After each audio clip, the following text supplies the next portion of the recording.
How to fix Messenger can't access that chat problem. Hi everyone, I'm here to assist you today without any delay. Let's jump right in. First, open Play Store on your device and search Messenger. And if there is any update available, update Messenger app. Sometimes not updating the app may cause some issue. Another thing which you can do is open Settings and click on Apps and Notifications. After you click on Apps and Notifications, in here, click on Messenger.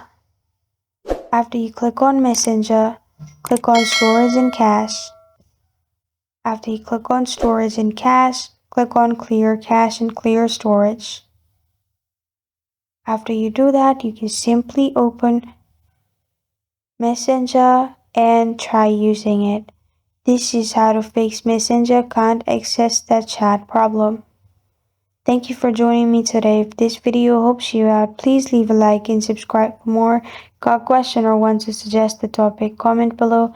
Thank you for watching.